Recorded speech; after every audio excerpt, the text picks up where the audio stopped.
Up শেষ হয়েছে, তৃণমূল খতম হবে। এগুলোকে তো কংগ্রেসকে দুর্বল করার জন্য এই দলগুলোকে তৈরি করেছিল আরএসএস। যার ফলে এগুলো অটোমেটিক্যালি বিজেপি গিলে নিই প্ল্যান করে অধীর চৌধুরীকে হারাতে হবে, তাই তৃণমূলের ভোট বিজেপিকে দেওয়া হয়েছে। দমকলের ক্ষেত্রে কংগ্রেসের সঙ্গে জোট করলেই আমরা এই সিট হারব। তাজমহল দেখতে যাই, বাবরি মসজিদ, তো আমি তো রিলিজিয়ানগতভাবে এখনও মুসলমান, তারাও ঢুকবো মসজিদে, কোনো সমস্যা নেই। কত বছর বাদে সিপিএম ক্ষমতায় আসবে?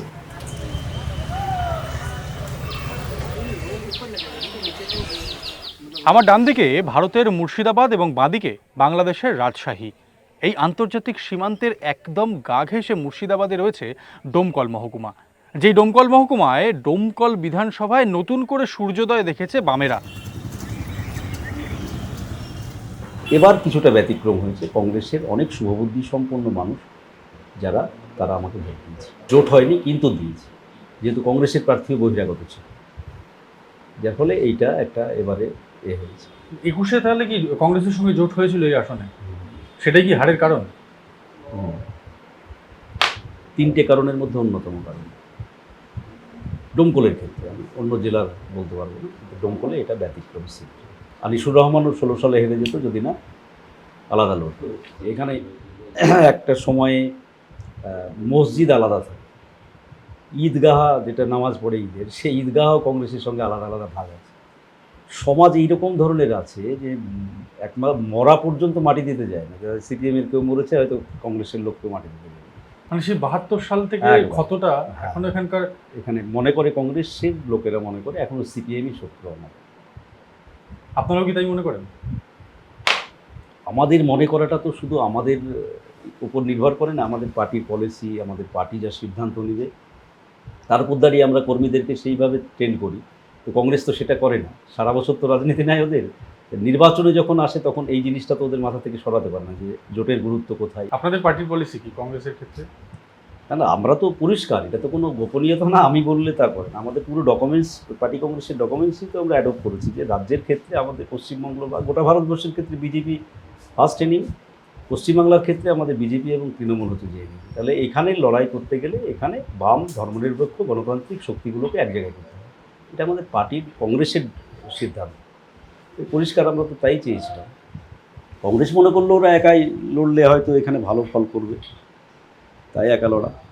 সিপিএমের বিধায়ক মুস্তাফিজুর রহমান রানা, যে সিপিএমের বিরুদ্ধে কংগ্রেসের সেই দগদগে ঘা রয়েছে, আপনাদেরও কিছুটা রয়েছে, সেই বিধায়কের কাছে কংগ্রেসের মানুষগুলো সাহায্য চাইতে আসলে? না না, সে তো বটে। কংগ্রেস কেন, বিজেপি, তৃণমূল যারা করেছে সব, মানে আমি তো এখন আর শুধু সিপিএমের বিধায়ক না, আমি এখন গোটা ডোমকলের মানুষের বিধায়ক, যার ফলে সাহায্য চাইতে আসবে না আমার কাছে। এবার আমি কতটা পারবো না পারবো সেটা আলাদা কথা, সব মানুষই আমার কাছে আসতে পারে, কারো বাধা নেই। আপনার স্কোরশিটটাকে তৈরি করবে যে আপনি পারলেন কি পারলেন না, সেটা কি মুস্তাফিজুর রানা নিজেই করবেন নাকি? না না, মানুষ করবে। 5 বছর পর তো মূল্যায়ন হবেই যে কি ছিল।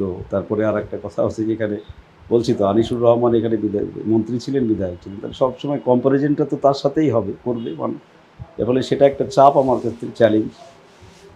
আচ্ছা, আপনি এই যে বললেন মানে কংগ্রেসের সঙ্গে আপনাদের এই যে একটা সংঘাত, যা মানে প্রায় নেভার এন্ডিং বলা যায়, কিন্তু আপনার পার্টি অফিসের বাইরে কংগ্রেস তৃণমূল দুজনেরই পার্টি অফিস রয়েছে, মানে কয়েক হাতের। সেটা অনেক দিন থেকেই আছে এখানে সমস্যা সেটা হয় না।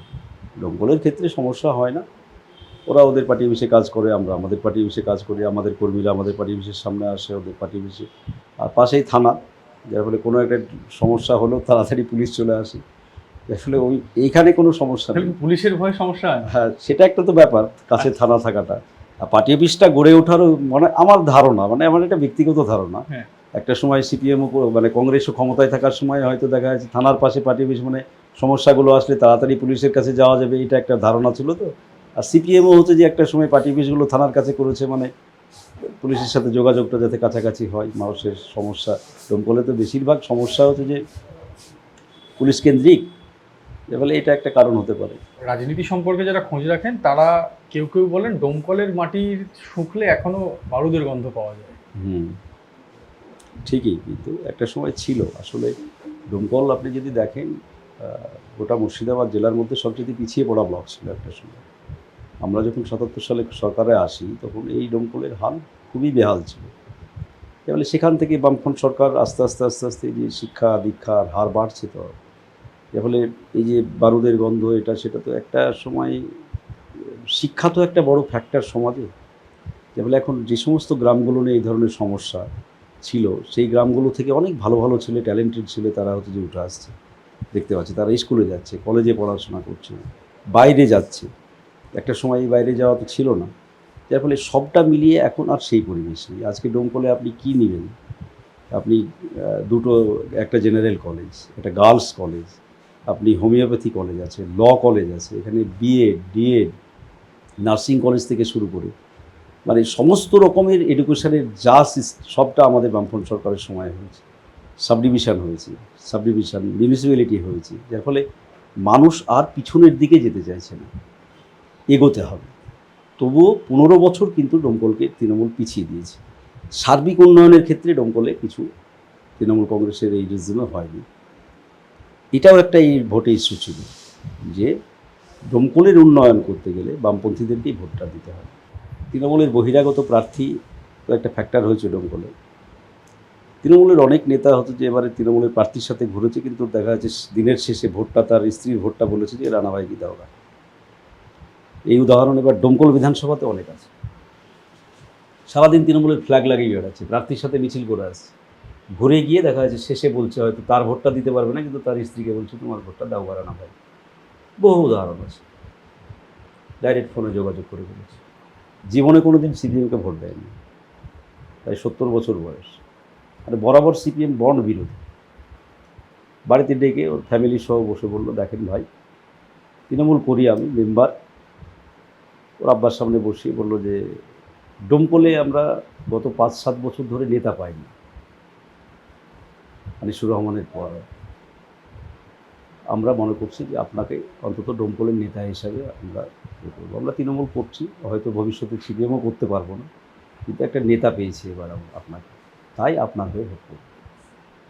ওর বাবা তখন বলল, তোমার জন্য জাত খোয়াবো এবার। এরকম কেস আছে। কংগ্রেসের হয়তো লোক একদম বন্ড কংগ্রেস, গত 70 বছরও তারা ভোট দেয়নি। তার ফ্যামিলিতে হয়তো আমাকে ডেকে পাঠালো, ডেকে পাঠিয়ে বললো যে এই ব্যাপার রানা, এবার তোমাকে ভালো লেগেছে, তোমাকে ভোটটা দিই। আপনার জেলায় একজন রবিনহুড আছেন, মানে আপনার জেলার না, রাজ্যেরই রবিনহুড, হ্যাঁ অধীর চৌধুরী। হ্যাঁ কথা হয় ফোনে? হ্যাঁ, এর আগে হয়েছিল, এবার তো হয়নি, জোট হয়নি, যার ফলে অধীর থেকে কত, মানে 10-এ কত দেবেন? দেখুন, রাজনীতিবিদ হিসেবে তো অবশ্যই 10-এ 10ই। এখন রাজনৈতিক জনপ্রতিনিধি বিভিন্ন অবশ্যই জনপ্রতিনিধি, অবশ্যই লড়াকু নেতা, প্রচণ্ড লড়াই করে উঠে এসছে। সে কংগ্রেস করতে পারে, আপোষহীনভাবেই লড়ছে বলা যায়। তৃণমূলে তো গেলেও তো ভালোই চান্স পেত, বিজেপিতে গেলেও আমার ধারণা একটা সময়ে চান্স পেত, মানে সেইভাবে বিজেপিও হয়তো টোপ দিয়েছিল, কিন্তু লড়ে গেল। তো জানেন আপনি টোপ দিয়েছিল যে, সে খবর? এই বাজারে যা কথাবার্তা শুনছিলাম যে এরকম নাকি অধীর চৌধুরীকে প্রধানমন্ত্রী বলেছে, যখন বিরোধী দলনেতা ছিল তখন এরকম ধরনের কথা বলেছিল। তো তারপরে তো লড়ছে, তো এখন পর্যন্ত তো তৃণমূলের বিরুদ্ধে লড়ছে আপোষহীন। আচ্ছা, আপনি কি মনে করেন, মানে প্রথমে লোকসভায় হার একদম আনকোড়া ইউসুফ পাঠানের মতো একজন বহিরাগতর কাছে, তারপর সুব্রত মৈত্র, যাকে একসময় হয়তো তিনিই তৈরি করেছিলেন, তার কাছে আবার বিধানসভার মতন জায়গায় হার, অনেক ছোট একটা জায়গা। অধীর চৌধুরী শেষ। এটা পুরো প্ল্যান করা হয়েছে, প্ল্যান করে হারানো হয়েছে। লাস্টের দিকে তৃণমূল ভোট শিফট করেছে নারগোপালরা, পরিষ্কার আপনাকে বলছি। ওরা প্ল্যান করে অধীর চৌধুরীকে হারাতে হবে, তাই তৃণমূলের ভোট বিজেপিকে দেওয়া হয়েছে। এটা বহু জায়গাতেই তৃণমূল এবার করেছে। অধীরদার কথা যখন হলো, হুমায়ুন কবিরের বিষয়টা আস্তে আস্তে পরিষ্কার হবে, তখনই মানুষ জানতে পারবে। আমি এখনই কোনো মন্তব্য করতে চাইছি। বাবরি মসজিদ, দেখুন, বাবরি মসজিদ তো একটা ভাবাবেগ মুসলিম সম্প্রদায়ের কাছে। এখন সেই ভাবাবেগটাকে নিয়েই ও রাজনীতি করার চেষ্টা করছে। মসজিদ মন্দির নিয়ে রাজনীতি তো আমরা বিরোধী সবসময়, এখনও তাই। কিন্তু বাবরি মসজিদ একটা ভাবাবেগ, সেটা কাজ করেছে। মুর্শিদাবাদ জেলায় এটা অস্বীকার করব না, সেটা ছিল। মাঝে শেষের দিকে যেভাবে প্রথমে হাইপটা ছিল, সেই হাইপ থাকলে তো আরও ক্ষতি হতো মানে আরও ভালো জায়গায় করতো। তো সেইটা এখন আর নেই, মানুষের কাছে আস্তে আস্তে পরিষ্কার হবে। দেখা যাক, মসজিদ হলে তো ভালোই হোক। বিধানসভায় আপনাকে যখন এবার নিয়মিত যেতে হবে, এই বাবরি মসজিদের পাশ দিয়েই যেতে হবে, যদি সেটা তৈরি হয়। তো কখনো দাঁড়িয়ে দেখবেন? হ্যাঁ, অবশ্যই দেখবেন, না হোক না, মসজিদ দেখতে চাও না, বাবরি মসজিদ যদি এই যে তাজমহল দেখতে যাই, তো বাবরি মসজিদ তো আমি তো রিলিজিয়ানগতভাবে এখনও মুসলমান, এটা তো অস্বীকার করা যাবে না, অস্বীকার করাটা তো অন্যায়ও হবে। তাহলে মুসলিম হিসাবে তো দেখো, আর দেখি আমি এমনি এখন দেখি এখনও লোকজন আসে সব বিভিন্ন জায়গা থেকে, দাঁড়াবো, ঢুকবো মসজিদে, কোনো সমস্যা নেই। নামটা নিয়ে আপত্তি আছে? নামটা নিয়ে আপত্তি বলতে গেলে এটা তো বিজেপি এজেন্ডা করেছে, তো আমার আপত্তি ব্যক্তিগতভাবে কোনো আপত্তি নেই, আপত্তি থাকবে কেন? বাবর, আচ্ছা এটা ইতিহাস, এখন যদি আপনি আরএসএস এগুলোকে ভাবাচ্ছে যে এইসব ইতিহাস, আপনি ইতিহাস বাদ দিতে পারবেন? ইতিহাস কেউ বাদ দিতে পারে? বাবর আমাদের দেশের যে শাসক ছিল, খারাপ ভালো তারও মূল্যায়ন ইতিহাসে আছে। ইতিহাস তো আর এককেন্দ্রিক হয় না, ইতিহাস তো মানে বিভিন্ন কর্নার থেকে ইতিহাস লেখা হয়, যার ফলে আমি যখন পরবর্তীতে আমার সম্পর্কে কেউ লিখবে, দেখা যাচ্ছে 2-3টে কর্নার থেকে লেখা হবে। একটা হচ্ছে যে শুধু আমার গুণগান গেয়েই যাবে, এটা একটা ইতিহাস। আর একটা হচ্ছে বিরুদ্ধে ইতিহাস। তাহলে ইতিহাস কি আছে সেটা পর্যালোচনা, কিন্তু এটা অস্বীকার তো করা যাবে না যে এই শাসকগুলো আমাদের দেশে শাসন ব্যবস্থা ছিল, আপনি অস্বীকার করতে পারবেন? বিজেপি এটাকে ভুলিয়ে দিতে চাইছে, ইতিহাস কখনো মোছা যায় না। এটা বলে সমস্যার কী আছে? বাবরের নামে যদি হয় বা হয় হোক। বিধানসভায় তো আপনাকে ওয়েলের মধ্যে বিরোধী আসনে বসতে হবে। হ্যাঁ, শোভনদেব চট্টোপাধ্যায়, নওশাদ সিদ্দিকী, হুমায়ুন কবির, কার পাশে মুস্তাফিজুর রহমান বেশি কমফোর্টেবল ফিল করবে? নওশাদ সিদ্দিকী অবশ্যই। শোভনদেব চট্টোপাধ্যায় তো এখনও আমরা তৃণমূলের সঙ্গে তো কোনো এখনও কী বলে পক্ষ সমন্বয় করব বা কিছু করব পার্টিতে স্টার্ট নেই, আপাতত এখন নওশাদ সিদ্দিকী, বাকি পরে পরিস্থিতি অনুযায়ী যা হবে তখন দেখা যাবে। যখন শপথ নিতে আপনি উঠছেন, মুখ্যমন্ত্রীর আসন পার করেই যেতে হয়, কি কথা হলো তখন? তো কথা কি হবে, লড়াই ভালো করেছো, বিধানসভায় লড়তে হবে, এই তো সৌজন্যমূলক সাক্ষাৎ। হ্যাঁ, বিরোধিতার জন্য তিনি ওয়েলকাম করলেন আপনাকে। হ্যাঁ, না না সেটা করেছি, বিধানসভায় লড়তে হবে এবার। কেমন লাগলো নতুন মুখ্যমন্ত্রীকে পশ্চিমবঙ্গে? এখনও কেমন লাগলো এই কথা বলা যাবে না, তবে প্রাথমিকভাবে ঠিকই আছে। বিজেপির নেতা, সে বিজেপি মুখ্যমন্ত্রী করেছে, তো ঠিকই, আমাদের রাজ্যের মুখ্যমন্ত্রী ভালো, ঠিকই তো আছে। মুস্তাফিজুর রহমান একমাত্র সিপিএম বিধায়ক, মানে আপনার তো দায়িত্ব এখন মানে গোটা রাজ্যে, হ্যাঁ, মানে লাল পতাকা আর কোথাও উঠবে? দেখতেই তো পাচ্ছেন উঠবে কি না। ফলতা নির্বাচন থেকে তো পুষ্পা সরে গেল, তৃণমূল থাকবে নাকি? এই আদর্শগত লড়াইয়ে তৃণমূল টিকতে পারে? শুধু যতদিন বিজেপি দরজাটা খুলেনি ততদিন খড়কুটোর মতো উড়ে দেবে। আর অভিষেক ব্যানার্জি তো জেলে যাবে, ভাবসাব শুরু করেছে, তাতে তো জেলে যাবে, যার ফলে দল তৃণমূল কংগ্রেস আদর্শগতভাবে লড়াই করতে পারবে না, আমার যা বিশ্বাস। যার ফলে লড়াই তো বামপন্থী থেকেই করতে হবে। অন্যান্য আরও বামপন্থী শক্তি আছে, প্রগতিশীল মানুষ আছে, সংস্থা আছে, অনেক ইনস্টিটিউশন আছে, সেগুলোকে নিয়ে সামনের দিনে তো বিচারধারার লড়াই, ইডিওলজিক্যাল ফাইট। ইডিওলজিক্যাল ফাইট মানে আরএসএসের বিরুদ্ধে বামপন্থাই তো একমাত্র করতে পারে। কত বছর বাদে সিপিএম ক্ষমতায় আসবে? দেখুন, ওইভাবে সময় নির্ধারণ করা যাবে না, তবে একটা জিনিস সেটা সত্য, আমাদের সামনে এখন বিশাল সুযোগ, আক্রমণ আমাদের উপর নামিয়ে আনবে বিজেপি, এটা কোনো বিকল্প কিছু নেই। বামপন্থীদের উপর চরম আক্রমণ নেমে আসবে, কিন্তু তারপরেও সুযোগ আমাদের সামনে বিশাল, যদি আমরা সেটা কাজে লাগাতে পারি। কারণ এটা মানুষ আস্তে আস্তে বিশ্বাসও করতে শুরু করেছে যে এই মুহূর্তে বামপন্থীরা একটা থাকতে পারে, কিন্তু প্রধান বিরোধী দলের ভূমিকা পালন করবে বামপন্থীরা, সাথে অন্যান্য প্রগতিশীল শক্তিকে নিয়েই।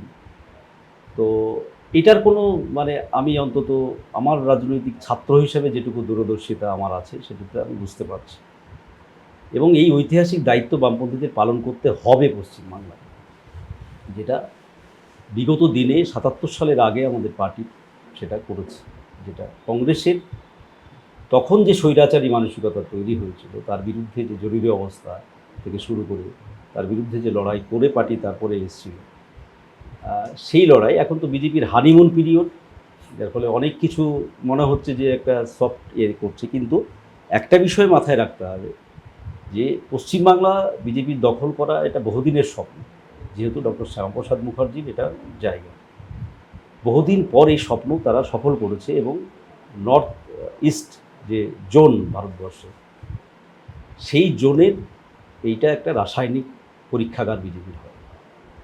এখান থেকে নর্থ ইস্ট জোনটাকে টোটাল নেতৃত্ব দেবে আরএসএস। একেবারে আসাম, ত্রিপুরা, এটাই ওদের ছিল, শেষ গন্তব্য ছিল। বলে এই জোনটাকে ওরা হারাতে চাইবে। অঙ্গ বঙ্গ কলিঙ্গ। হ্যাঁ, এই জোনটাকে ওরা হারাতে চাইবে না। নেক্সট বিজেপি বিহারে একক মেজরিটি আসবেই, ও একে শেষ করে দেবে নীতিশ কুমার।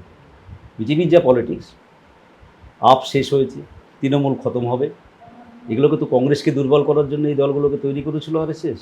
এর ফলে এগুলো অটোমেটিক্যালি বিজেপি গিলে নেবে। এর ফলে বিহার, বাংলা বিহার, উড়িষ্যা আর কি, এই তো কমপ্লিট হয়ে গেল। এটা ছাড়তে চাইবে না। লড়াইটা এখন হবে আদর্শের বিরুদ্ধে আদর্শ।